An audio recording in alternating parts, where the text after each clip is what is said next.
My guest today is Debra Newell, international interior designer and the founder and president of Ambrosia Home.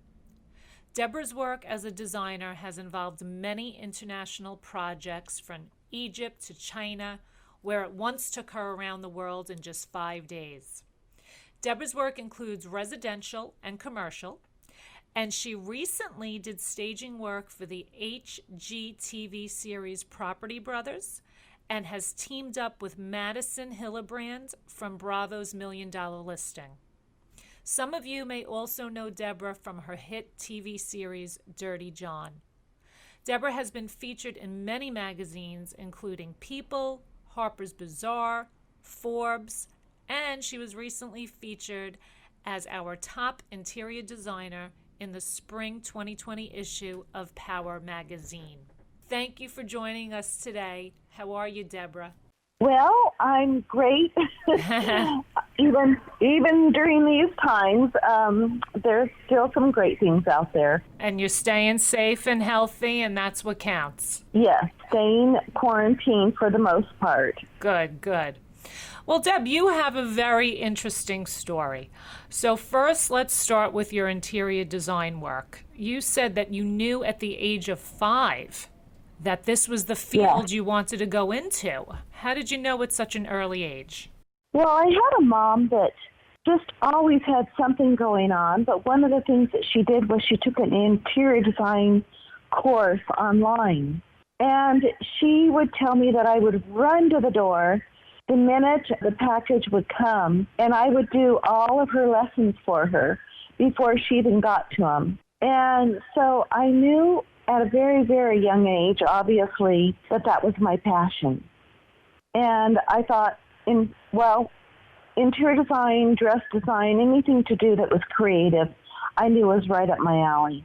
Wow. So that's great that you knew. I mean, some people can't figure out what they want to do until they're 50. Oh, no, I knew. I would spend hours and hours and hours in my room. What I would do is I would draw floor plans, and I think I had a stack of 2 to 3 feet of floor plans.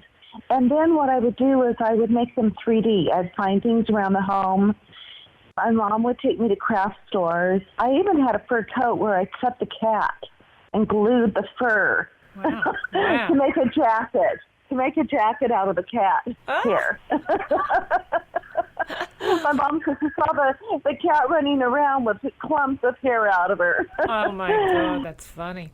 So going around the world in 5 days, what was that like? Exhausting, but interesting. Mm-hmm. I had a new assistant at the time, and I said, I need to get to Egypt, and I need to get to China. She did was she flew me I had a meeting that day in Las Vegas. So from Las Vegas, I flew to New York. So I took the red eye. In New York, I took the Concorde, if you remember the Concorde. Yes. To Paris. And then from Paris, so she took me the long way around. Then I went into Beijing, and it was in the middle of the day. I worked till I think 11, 12 o'clock that night with about 11 men. It was part of the government at the time. And then the next day worked, got on a plane, went into Canada. I had a meeting in Chicago that I had to get to. Went to Egypt. From there, I went to New York and then Egypt. And then I flew home and fell flat on my face for a few days. Wow. That's a lot. That's exhausting. Yeah. You do both residential and commercial? I do. Okay. My specialty started out being high-end residential. Mm-hmm. And then you moved into commercial? I did clubhouses, yes. Mm-hmm. Offices, you name it. What's one of your most memorable projects? Oh, there's so many. I think each one is just, it's a new adventure every time I do a home because I start from scratch, or a clubhouse. Some of my favorite clubhouses have been, one here in Vegas that I did, another one in Sacramento that I just loved that was 82,000 square feet, another one in Vegas that I loved. I also did a hotel down in Sharm el-Sheikh. It's on the coast of Egypt, and that was very fun. I did that with a French designer. We collaborated and came up with something that was just a lot of fun. I have so many. I can't even narrow it down. There's so many. Right? All unique and different. Yes. 35 years of it, you come across a lot. I've never been slow once until now. What made you decide to open up a showroom, Ambrosia Home? And that's in Town Square in Las Vegas, I understand? I feel like there's nothing out there like what we do. And I wanted to be able to I have two different showrooms. One is with furniture that is from model homes at a better price.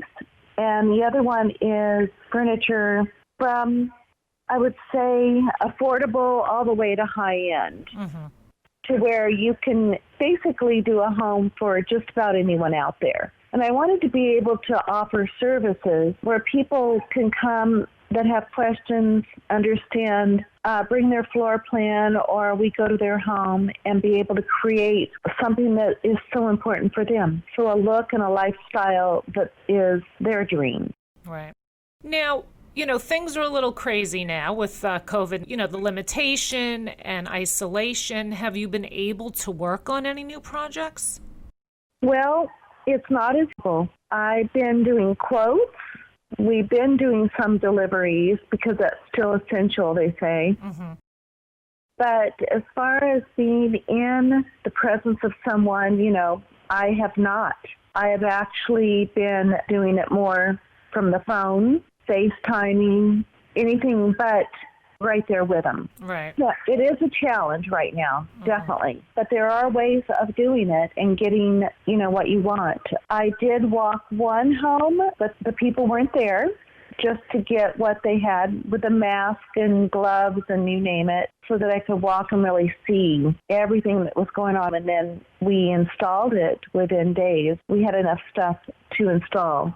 For the most part, this is probably the slowest, or at least the most challenging it's ever been. Yeah. As far as trying to design. Yeah. Well, I've seen your design work. I've seen photos. I mean, really, you're such a talent. It's incredible. Oh, thank you. I have a great team also. That always helps. That always helps. Yes, it sure does. So let's move on to Dirty John. Some people some people may know you from, the hit Bravo series Dirty John. And I understand you're using your voice to create awareness for people in intimidating and violent relationships. Can you tell us a little bit about that? Well, I don't know if everyone knows the story, but I was conned by a psychopath. And my life was turned upside down. I was in hiding for 8 months. That was another challenging time with work. But I was in hiding for 8 months. I went to police stations, 4 of them. Nobody could do a thing because I didn't have a mark on me. It was something that was probably the scariest time of my life because there was no control of this other person. And I had no idea what I was facing every day, whether he was going to kill me, whether, I did my best, but you still have to live. And I would go from hotel to hotel. I couldn't stay in the area. I wore dark wigs. I had to change my entire lifestyle. Anyway, what ended up happening was when he couldn't get to me, he got to my daughter, Tara, and he grabbed her in her parking structure and said, "Do you know who I am?" And she had met him a couple times. And he started stabbing her. He stabbed her 3 times. He dropped the knife with the help of her dog, biting his feet. When he threw her down on the ground, the knife was right next to her hand. She was able to pick it up and stab him, I believe, 13 times. And he basically was brain dead, died on top of her. So it's been a long road. Yeah. Especially for her with PTSD, but we're getting through it. But the reason I came out to talk about it, I did not like airing my dirty laundry, but you know what? It is what it is. If you want to make a difference in this life, you have to be very transparent. Yes. And it was about helping other women because I had other girlfriends, maybe not to the degree that I went through, but they had gone through something similar with being conned. And I really wanted, the game has changed. When I grew up, the guy came, picked you up at your house, you went out on a date. You know, it was such a different way of dating than it is today. And what I learned through all of this is there's a lot of bad guys out there. There's good guys, but you have to sift through them to find the good ones. And I just happened to get one of the worst ones out there. And my goal was to be a voice for women and share my story and help others understand what to look for, what are the red flags, what to stay away from. And so it was just very, very important to me that I did something to make a difference. Well, thank you for doing that. Like you said, there are so many women out there that are going through a similar situation, maybe not as harsh as yours was, but they're in bad relationships, stalkers, all sorts of crazy men out there. But let me ask you this. Did you feel anything in the beginning, like there's something wrong with him, or did you just overlook it? When they say, go with your gut, was your gut telling you anything, your intuition? Of course. Of course, okay. I think what was happening for me, I think I'm a pretty smart woman, but what was happening for me is he was good looking, he was smart, he was funny, he was so into me, made me laugh all the time. He was romantic, he did everything right. He knew what to say, what to do. And I was falling in love. So I was ignoring these red flags. Yeah. And now that I look back, I realize the importance of getting to know someone and being aware of the red flags before you even go on that first date. Just talk to them constantly on the phone, not constantly, but a few times a week, and really draw boundaries then. And I think that what was so important for me that I missed is I jumped in with both feet, and I ignored everything. And I guess listening to your family, your family always wants the best for you, and sometimes we don't want to listen to them. They see things that we don't. Yes, yeah. Well, one of the biggest issues is that my kids had not really liked anyone I dated. So I thought, here we go again. Another guy they don't like. Oh, boy. And I was seeing the charming, fun side. I was not seeing him be nasty to anyone because he was treating me so well. Right. And so I kept thinking, they're going to like him eventually because he's a great guy. So in my head, I'm thinking we just have to get through this rough spot. They'll get to know him, and then everything will be okay. Oh, boy. Well, you know what? You're here to talk about it. Your daughter's here to talk about it. Things could have turned out way different. So, thank God you're here and you're helping women out, and it's a wonderful thing. Now, you're writing a book? I am. I have a book coming out. It's still a few months off, but it's really sharing my experience. Well, it's sharing my life, my dating experiences, my marriages. There were a lot of red flags. I did go through a lot. It's also sharing other women's experiences at some point and what to do. Great. Well, thank you for that. I can't wait to read it. Oh, thanks. So if you had to give women just one piece of advice when looking for Mr. Right, what would you say? Before you even go on a date, do a background check.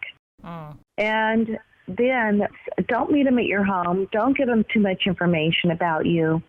Don't let them know where you work, but meet them out and about in a safe place and take your time. Absolutely. You know what it is, though, with the internet today?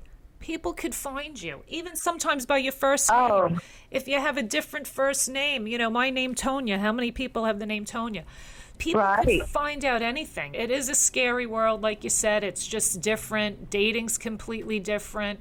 Everything. And you, as a powerful woman who was successful and had money, the men see that. Yeah. It's not easy for them not to see who you are and find out. But it definitely is, yeah. That is a great piece of advice. Now, you're a powerhouse. You're a powerhouse in the interior design world. You're a powerhouse just as a successful woman. What does that word power mean to you? Oh, it means so many things to me.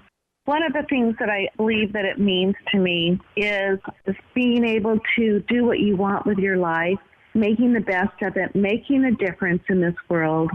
Well, anyway, one thing that it really means to me is being able to do what you want with your life and making a difference in this world. Absolutely. Good answer. Good answer. And how can people contact you for interior design work, or if they just want to ask you questions about finding the right maid, what to do, and your advice? Well, I can certainly tell them what not to find, what not to date. I am dating a great guy now, and boy, did he go through it. Oh, I'm so happy for you. That's wonderful. Well, thanks. Yeah, he had to go through a lot. Yeah. My kids, which really had a lot of questions for him, and obviously they really scrutinized everything about him. And I think I do too. I'm going very slowly, but he's sticking around, so that's good. You know, he's not. Yes. He's not scared off by your kids, and you know, he knows your story. He knows what you went through. So good. Listen, everybody deserves to be happy. Yeah. More importantly, I mean, everybody deserves to be safe. You know. Yes. Yes. So good for you. Good for you, Deb. Well, thank you. That's great to hear. Well, I want to thank you for sharing your story with us. Like I said, your work is incredible. Your story is amazing and has really helped so many women.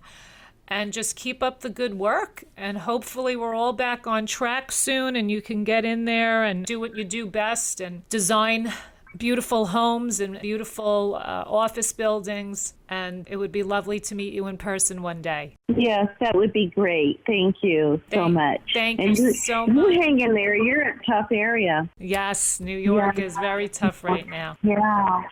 Yeah, so good luck with all of that. Thank you.